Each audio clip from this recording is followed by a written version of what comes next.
We're really, really excited about this week's conversation and next week's. If you haven't signed up yet, it's through the same Eventbrite page that you signed up for this one at. I was going to share a little bit about resolution. I'll do that for the benefit of folks that watch the recording afterwards. But I think we have a pretty friendly crowd on the call this week. But Resolution funds, mentors, and supports young people around the world starting social enterprises in their home communities. We have over 500 Resolution fellows who work in over 80 countries around the world and across the United States, and gone on to benefit nearly 3 million people through their social ventures. And this series is about how these Resolution fellows are facing this rapidly changing world. And it shares your views from the ground. And so the AMP in Amplifying Social Impact stands for Adapt, Mobilize, and Pivot. And that's what we've seen our fellows do. They work in frontline roles across many issue areas. They serve marginalized and vulnerable populations in their home communities. And recently, the COVID-19 pandemic has forced them to consider how they can continue serving these populations without gathering. And they're adapting, mobilizing, and pivoting those activities to strengthen these communities through this crisis. It's not the first time that we've seen this from fellows. That creativity, that drive, that quest for impact has taken on more localized formats in times of natural disasters, and we've seen how they've taken the infrastructure and the communication channels and the distribution networks that they built for their ventures and adapted it to respond to the crisis that their community is facing. And so, as a result, I think one way of how I think about Resolution's work is that we build resilience in communities by fostering that youth leadership and harnessing that creativity and brilliance through social entrepreneurship and a supportive ecosystem of mentors, experts, peers, and community. And of course, if you'd like to learn more, either to volunteer, support, or apply for a fellowship yourself, please feel free to reach out to us. You can use any of the contact information that's been on the communications thus far. And so I'm really excited for today's conversation. And just before we start, I want to say a big thank you to Jared Proudfoot for coming up with the concept, to Ellen, of course, for figuring out how to make it happen and also contributing so much to making this Zoom experience as close to a real life event as possible. And to Nora Campbell for leading the charge on just shifting our overall approach to how we can think about engaging this global community. So I'll now pass the virtual mic to our moderator, Taylor Strosnider, who is both a Resolution fellow and a Resolution guide, and will undoubtedly lead us through an incredible discussion. Taylor? Wonderful. Thank you so much, George. And thank you to Leonard and Ying for joining us today and for being our panelists for today's first Amplify session. So let's go ahead and let's dive right on in. As George said, my name is Taylor Strosnider, and I am here in Cincinnati, Ohio. My co-workers today are actually the construction around me. We had some tornadoes hit the ground here in the Cincinnati area last night. So as if 2020 hasn't gotten more exciting, we got a little sprinkling of some excitement last night as well. I originally became involved with Resolution back in 2011 as a fellow, and certainly wouldn't be where I am in my career had it not been for the experiences I've gathered through Resolution. So I'm very grateful for the community and very grateful, especially for our current fellows today and the continued impact that everyone is making in today's world. So very unprecedented times. Let's go ahead and learn from our fellows today, Ying and Leonard, what is on their plate for their ventures, how they're navigating it, how they're amplifying, mobilizing, and pivoting. So Leonard, let's go ahead and start with you. Can you give us a brief overview of your venture, current status of your venture, and then we'll dive into a little bit more, and then Ying will hear from you and get a little bit of an overview of your venture and current status. I think I have a pretty good idea as the mentor for Pomme de Terre, but I'm very eager to hear the status of where we are now from you. So Leonard, can you go ahead and kick things off for us?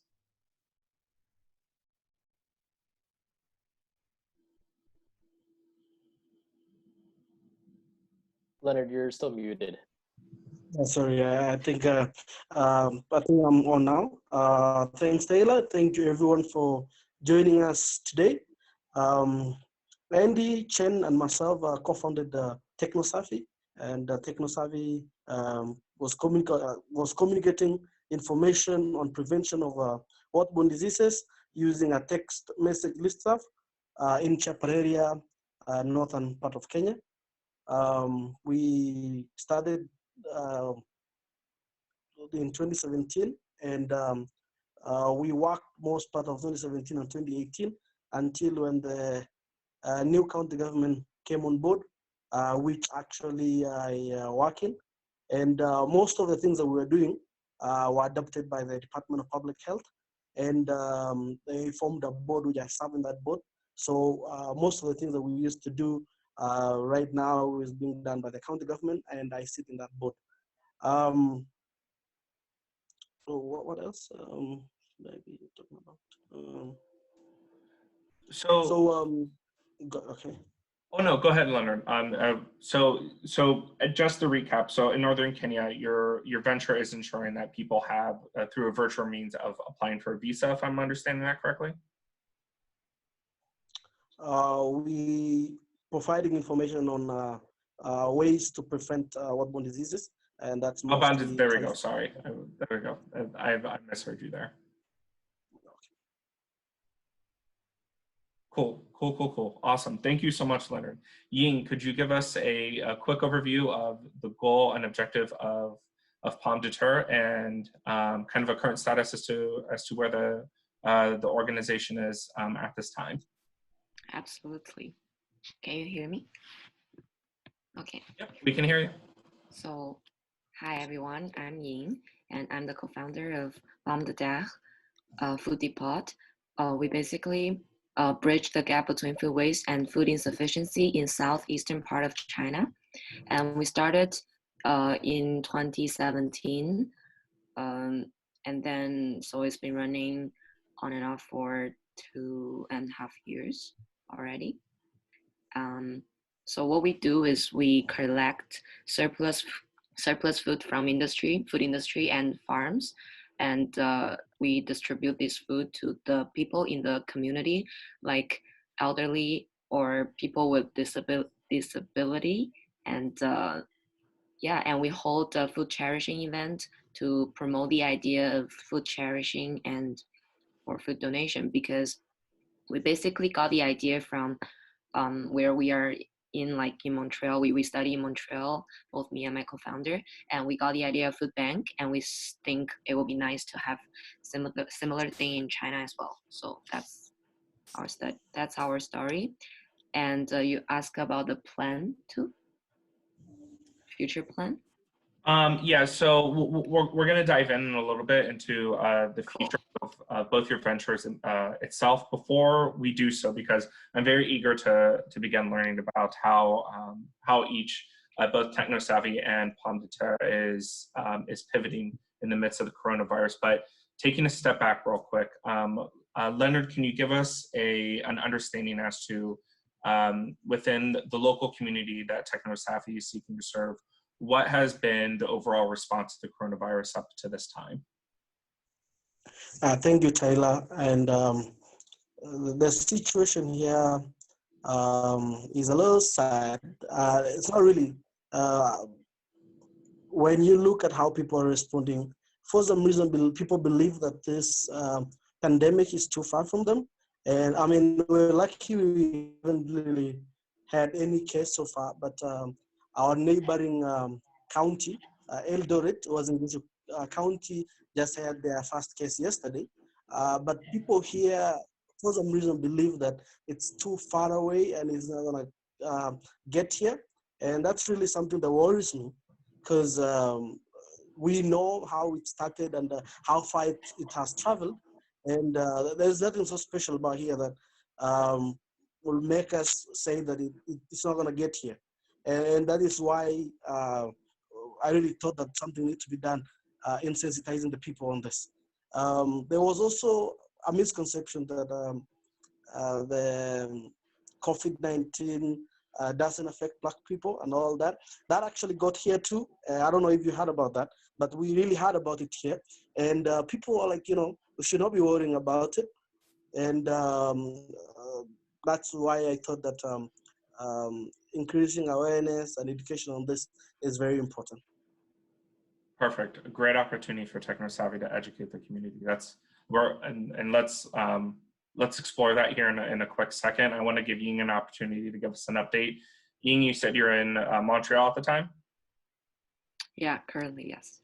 Cool. How is Montreal responding to the current coronavirus? And more so with Pomme de Terre, can you also allow us to understand how, your community that you're serving is in China. So in Guangzhou, where the focus of Pomme de Terre is that how is the community coming back to a sense of normality, or is the city still very cautious and moving forward at this time? Okay, I'll start with how Montreal is responding to the COVID. So actually I'm not that familiar with this because I'm still in university, and but I try to be involved in the society as well. So I've been volunteering for an organization that serves the elderly people who has like mobility problem, and they are recruiting volunteers to to deliver meals for them because they can't go to grocery store to purchase the stuff and everything. So I tried, but they didn't really ask like a call back to me to ask for the volunteering session. But I see there's quite a lot of NGO that's been working on helping the people with disability and mobility problem. And regarding on the city, all the same quarantine and the supermarkets, Montreal is basically shutting down, kind of like that. So a lot of the services are closed, and for supermarkets, strictly sanitary services are provided, and yeah, that's basically it. And for Guangzhou, because COVID is it starts in China, right? And so it's really bad in China, and for the whole country is basically shutting down, for at least for about 1 month or something like that. And people are quarantined, being isolated at home, and government play a big role for social support, and social workers, NGOs playing a big role. So does some youth organization that they support online program for mental health and for programs that enrich your isolation life. Wow. So what's interesting about having Leonard and Ying here today is that Leonard is approaching this from what is seemingly an educational perspective for people to understand and from a health perspective, and people understanding that. And Leonard, correct me if I'm wrong, that this is a great opportunity for TechnoSavvy to amplify, mobilize, and pivot. Could you dive into that a little bit for us? And how is TechnoSavvy, do you see this as an opportunity for TechnoSavvy, or do you see coronavirus as a major hindrance for TechnoSavvy? Thanks, Taylor.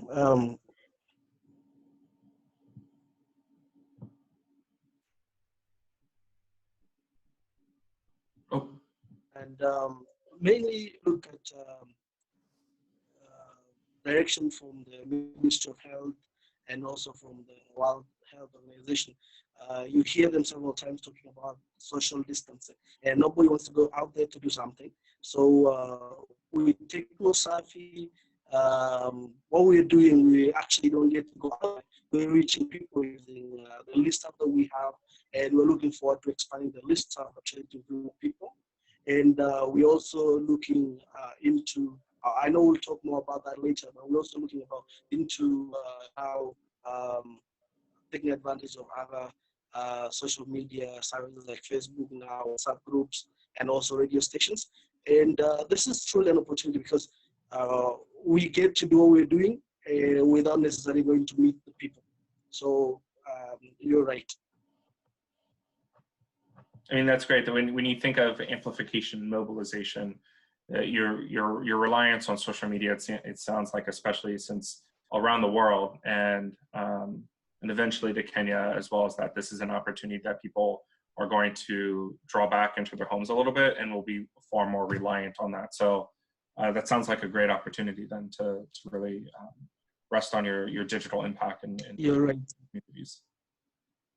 Yeah, you're right, and I don't know how it's happening out there, but at least Kenya, we're getting briefings from the Minister of Health every day, and normally he will talk about some of the things that people need to be doing, and those who are lucky enough to have television and all that, but not everybody have television and all that, so that is also one reliable source of information that techno-savvy is going to take advantage of.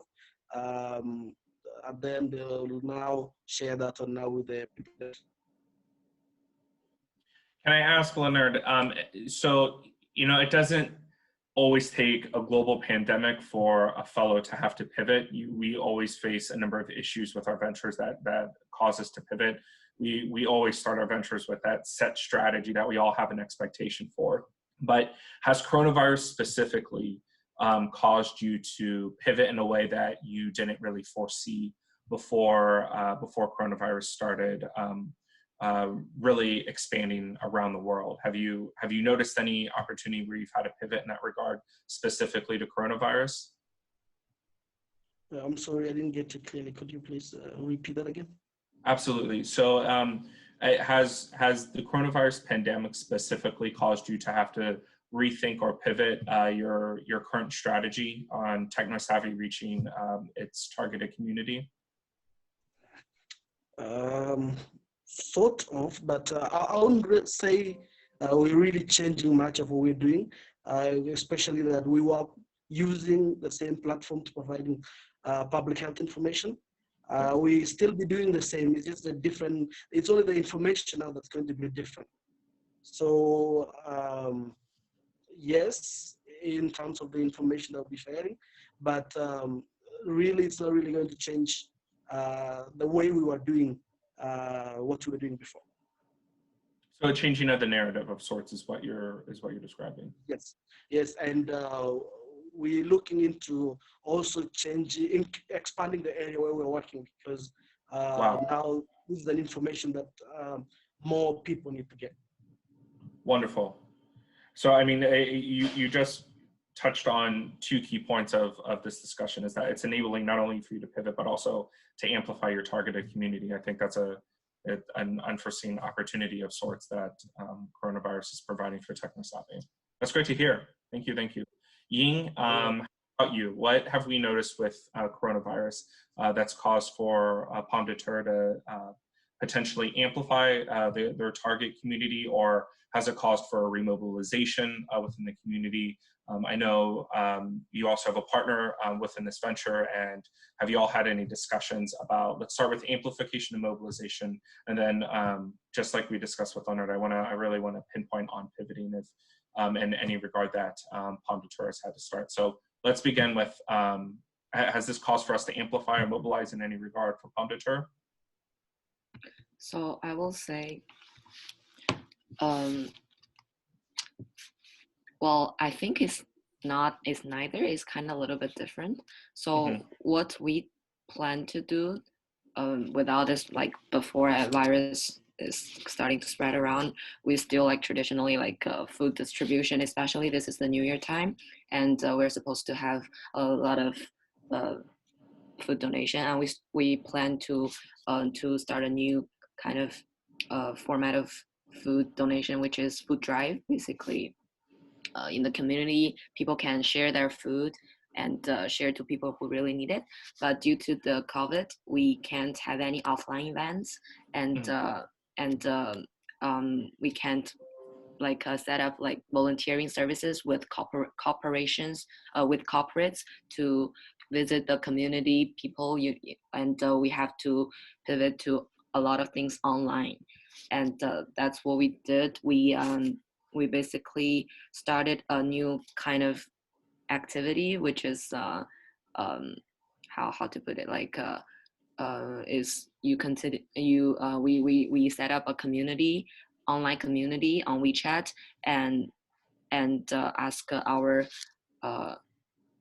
ask the participants to share what they use for cooking every day. Like they use surplus food material and they cook, and they take pictures and share on the community and share on their WeChat moment, which is like Twitter, things like that. And we start to run this community group chat. And the result for this activity is we will reward each of the participants a basket of agri products, which are overstocked products from the farms. And because due to COVID, there's a lot of road closures, and in the urban area, there's some people, they don't have enough access for fresh food, and for farmers, they may not sell their food, so there's a lot of overstocked products. So we kind of like contribute a little bit to kind of alleviate this problem. And that's our major pivot. I will say so. Wonderful, wonderful, wonderful.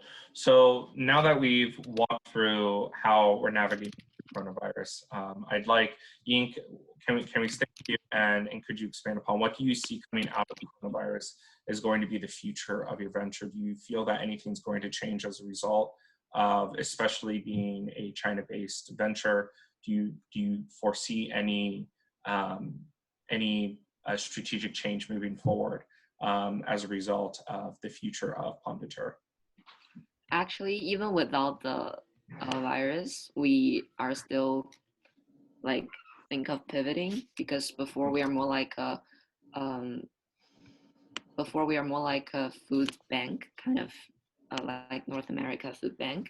But now we want to focus more on food waste, because food bank is more towarding people who are in need. But we now want to focus on food waste and to develop innovative way to reduce food waste.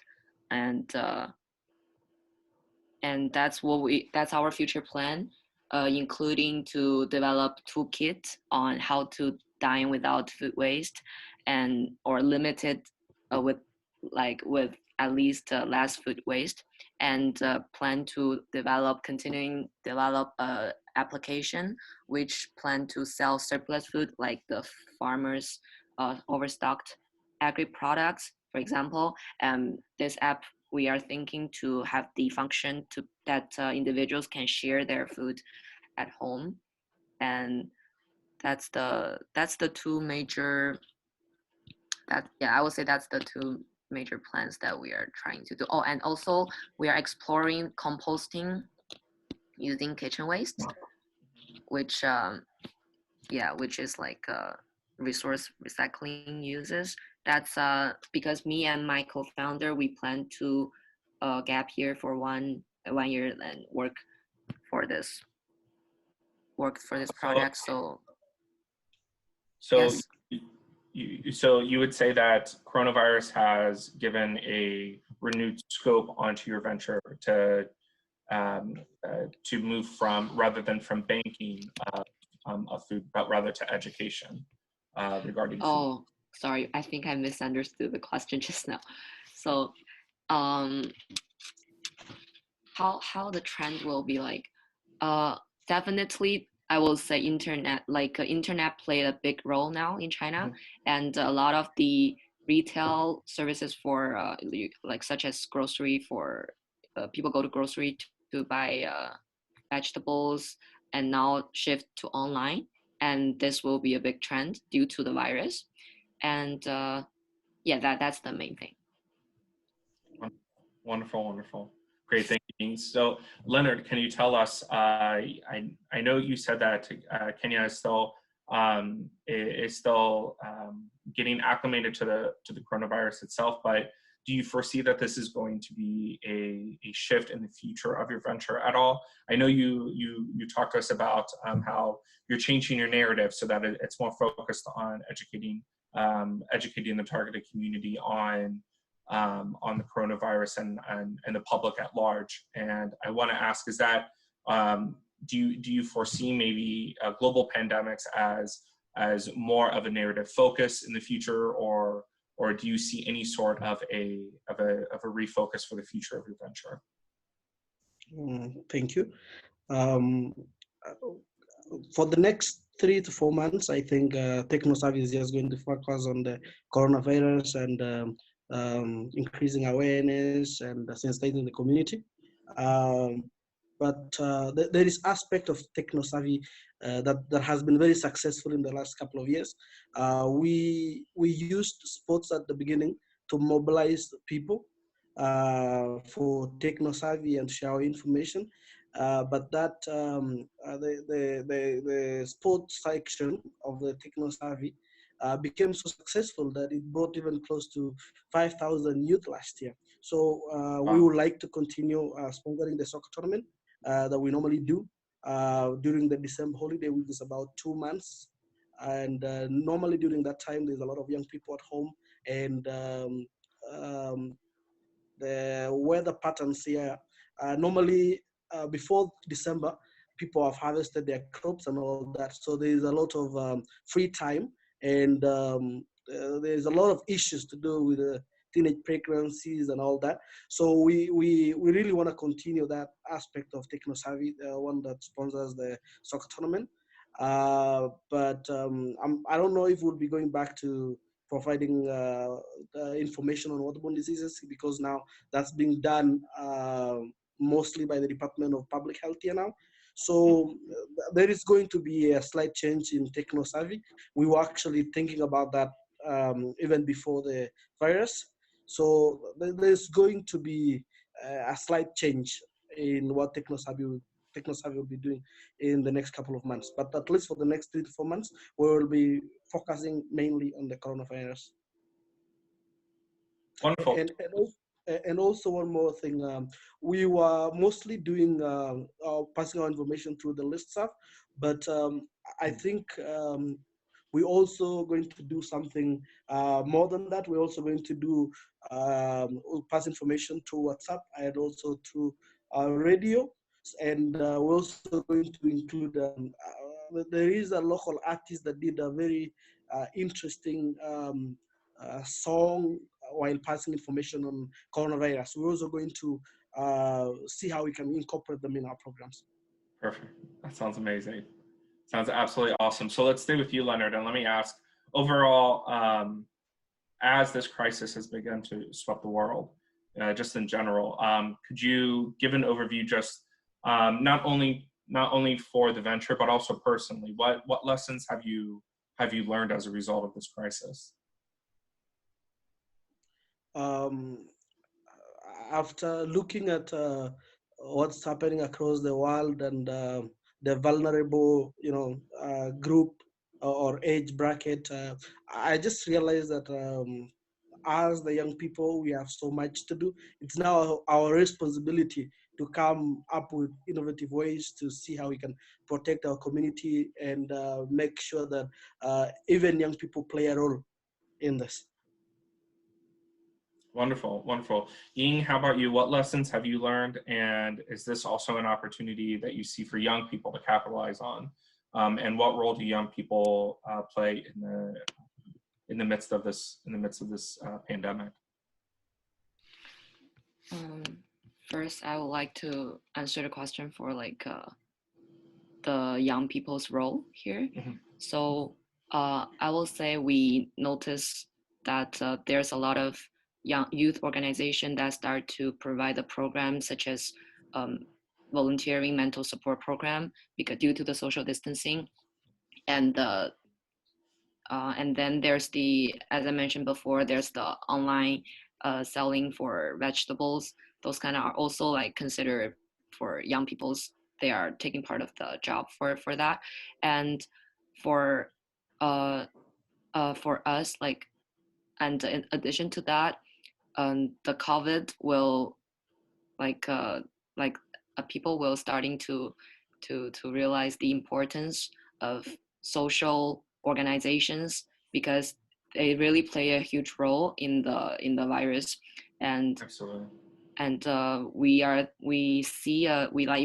envision after this virus, people will starting to pay more attention to social organizations, and that will be a good opportunity for more youth to join this social organizations such as us, and for community building as well, because this virus also give people an idea how important is food, and how important is community garden, or community food providing places. And this will also help us to, because when people already have this idea that they are important, they will be more willing to join our what we want to do as well, with promoting community garden community building and food sharing. So and hopefully to attract more youth to join this as well. Cool. So coupling that, would you also say that that is a lesson that, or an unforeseen lesson that you would say that you've learned as a result of this pandemic is the heightened awareness for social organizations and what they give to society at large? Yes, exactly. Cool. Wonderful, wonderful, wonderful.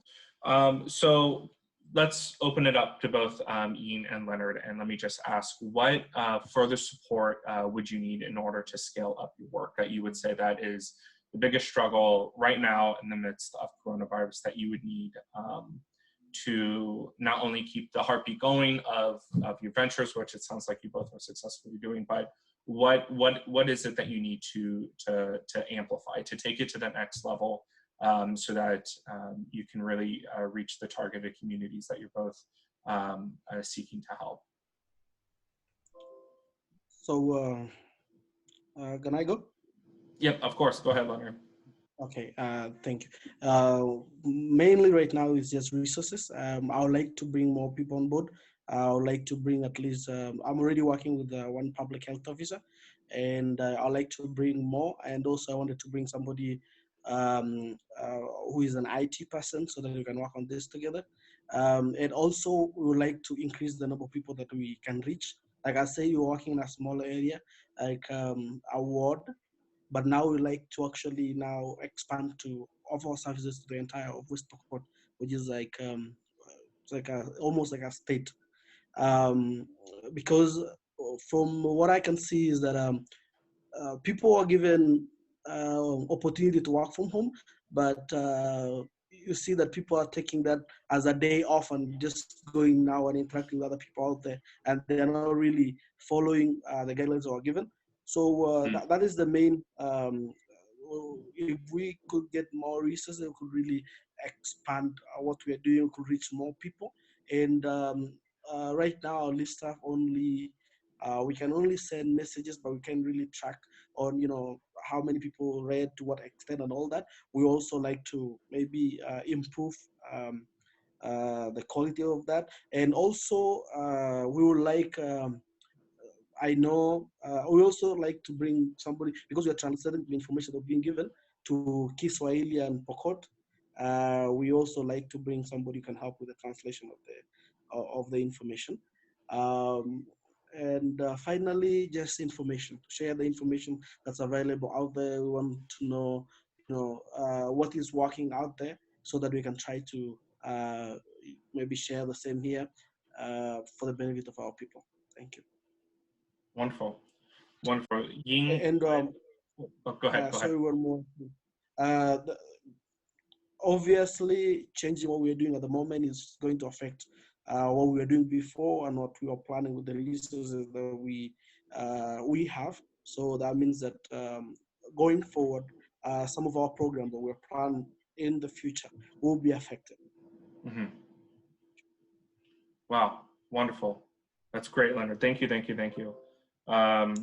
Ying, for the next level of Moderator, for scalability, to help you amplify to get to that next level? What do you feel is the greatest need for the organization to amplify at this time? Similarly with Leonard, we also want more people on board, because right now, like for Guangzhou, a lot of the people and the projects are kind of scattered around. We want the same, like we have the same goal, which is to having the good to the society, but we kind of are having the same goal but doing kind of things kind of like separately. So we want first like to having more people on board, secondly on the information sharing side as well, and thirdly maybe a common space or like common time, common space to bring these people having the same goal and bring the people and projects having the same goal together, and to discuss a better or like a rounded plan to kind of develop together. That would be a big part. And to care more about the marginal people, that's the right word, like people on the edge. Marginalized, yes. Yeah, marginalize the people. And because a lot of the offline volunteering services right now are stopped, and that will be a big thing to be starting to do after virus is gone. And yeah, that will be. It sounds like both you and Leonard brought up two common themes of people power and information sharing. And you see on commercials here in the US that people are saying, stay alone together.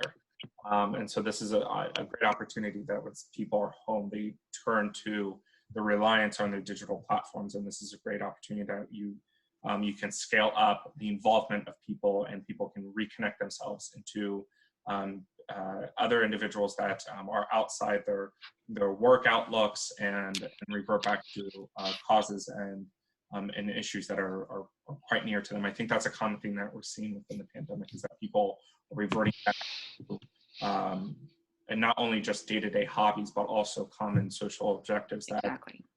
That they want to see change. So I think this is a great opportunity to both get people more involved within your communities, but also leverage that they're sitting at home, share the information, what information you or content you can build. It not only helps you from a sheer informational perspective, but also from a marketing perspective for your organization, so that when we are through this pandemic, which we're all expecting to get through as we approach the summer months, you then have put that seed within those individuals that they know your organization. So I think that's a great common theme amongst both Ying and Leonard. Before we shift to our Q&A session of Amplify, I want to ask one final question for both Ying and Leonard. Leonard, I want you to. I know you've been touching on this quite a bit throughout the hour, but if you could just capitalize on this hour with this last question. How important do you foresee education during the pandemic outbreak like this? You have described for us such a unique perspective within your community, how people are not following the guidelines. They don't believe the pandemic can reach their community, and now more than ever, it seems like education is paramount. And I want you to elaborate and describe for us, where do you foresee the importance of education in the midst of this outbreak? Thank you, Taylor, for that question. I think education is everything, especially in this region of the country. I come from one of the most marginalized counties in Kenya. There's a very high percentage of illiterate people. So sometimes I was interacting with some old men, and they were saying that there are some things that they have done at the border, and because of that, the virus is not going to enter through the border and all that. And I just think that education is the only thing that really, even just basically sharing statistics. The Minister of Health today was breaking down the age difference and also the sex of the people who are affected and all that. And just providing that information it makes people believe that this thing is real and we need to prepare, we need to follow the guidelines, and just to leave the misconceptions and the rumors out there that this is not happening and this is happening this way. So in my own opinion, education is everything.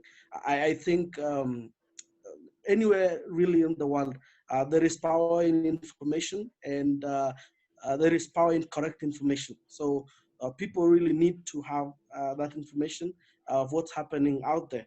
Um, so it is really something that everybody needs to have um, education on this virus and how it's spread and how to really prevent yourself from it. Wonderful. Wow. Thank you. Thank you. That was very powerful. Thank you, Leonard. Ying, you touched on the information sharing and the group chat within WeChat, and how there's been a renewed sense of making sure that there's a reduction in food waste.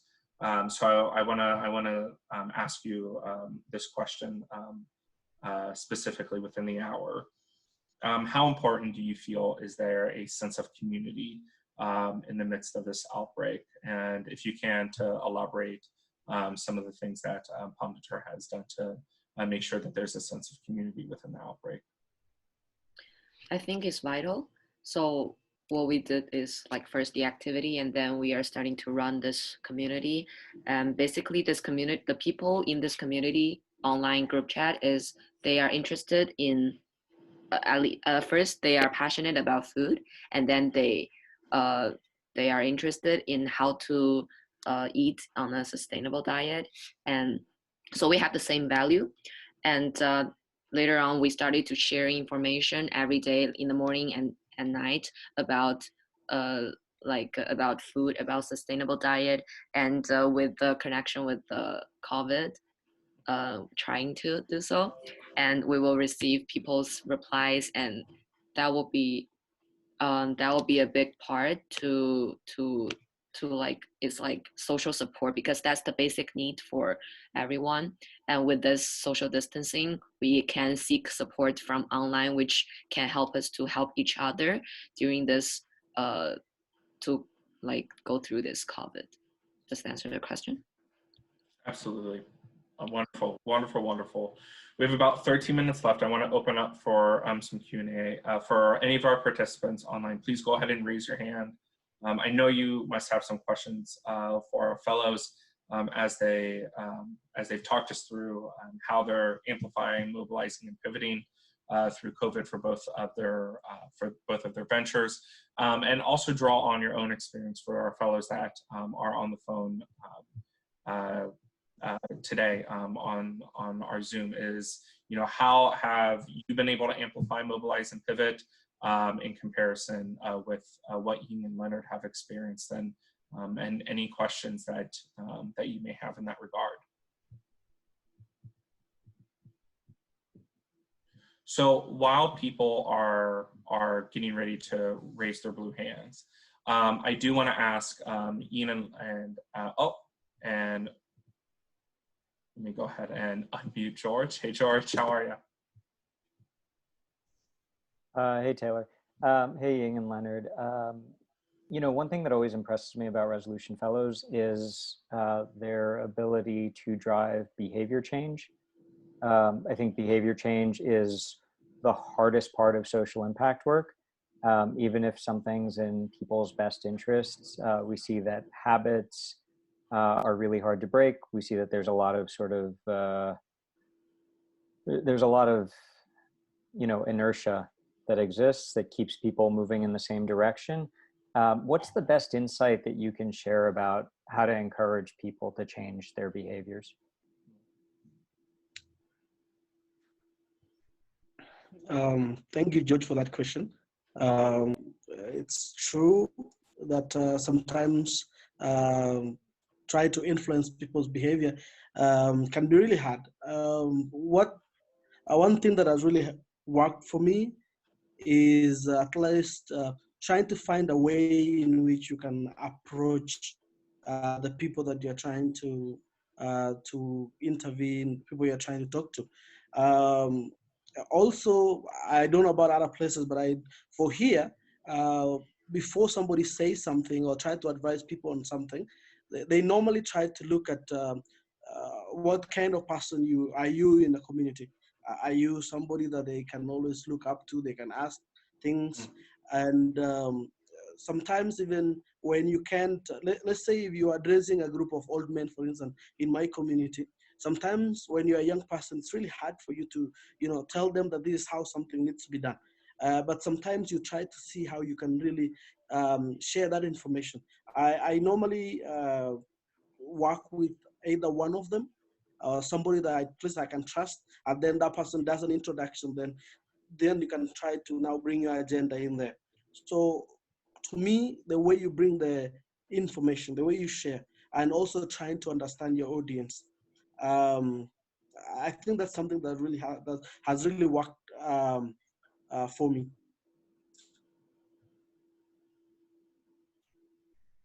Awesome. Thank you, Leonard. Ying, have you had to face any behavioral changing issues within the community within Guangzhou?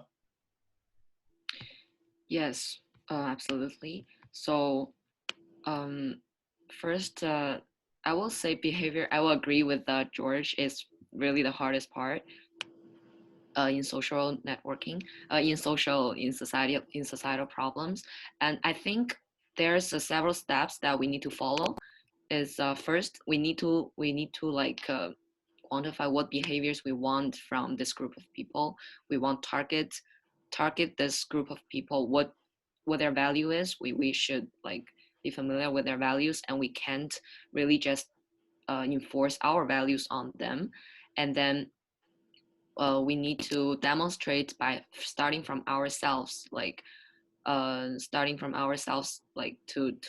change our behavior at the first time, and then show people around us as a start, show them how it's supposed to like or how the value can be shown through our demonstration or our behavior, and then maybe kind of like and then our surrounded people will affecting more people, and that will be more like influences to a larger population.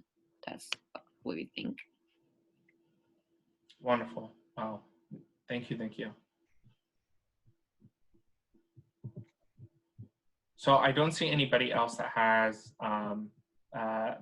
indicated any other questioning. So Ying and Leonard, I wanted you to go ahead and as we're coming up on the last few minutes of the hour, what is one lasting takeaway that you want our viewers to know about your venture, and that you want people to, and one key element of your venture that you want people to remember techno-savvy and Pomputeur as we close the hour. And I've had Leonard go first quite a bit this hour, so I'll have him finish us off. And Ying, why don't you go first? And what is one key takeaway that you want to leave with our users before, or our viewers, I should say, excuse me, before we close the hour out? I would say I need to think of it, but I would like to say, so what we target basically is food, like the basic for human life, right? And well, one of the basics. And I will say on the society right now, food is being a little bit more commercialized rather than its value itself, just food and to eat it. And there's a lot of labels on them, and what we want to do is really to promote the idea like food as it itself. And because of commercializing, it causes a lot of the problems, including the food waste that we are trying to target at the first time. And what we want people to know is to start to take food in a different perspective, Right. to really think of it as the food from ground to your table, and really to appreciate from a deep inside rather than the labels, and to really care more about the natures and to reconsider the relationship between nature and human beings. Yeah. Yeah, think food as the gift from the nature. And yeah, that's about it. Cool. Thank you, Ying. Leonard, go ahead and finish us for the hour and give us the biggest takeaway that you would like for our viewers to understand about technosophy. Thank you, Taylor. There is one phrase normally shared by Safaricom, which is our mobile provider here, goes that when we come together, great things happen. And one thing that TechnoSavvy is doing is trying to use technology to pass information, especially during this time when we're supposed to observe social distancing and all that. And I'm just reaching out to everybody out there that there is so much that you can do with our cell phones. Please share information. Please reach out to your friends. And also during this tough time, during your free time, please reach out to a friend, call a friend, talk to a friend, and let's stay united as one family. Thank you. Cool. Wonderful, wonderful. Thank you both to Ying and Leonard for your time, and thank you again to our viewers who have joined us and our fellows and everything that everybody is doing to ensure that we're navigating this successfully as a global community. And I think that's an aspect that has always been embodied by Resolution, is how we impact not only our own target communities, but the globe as a whole through young people.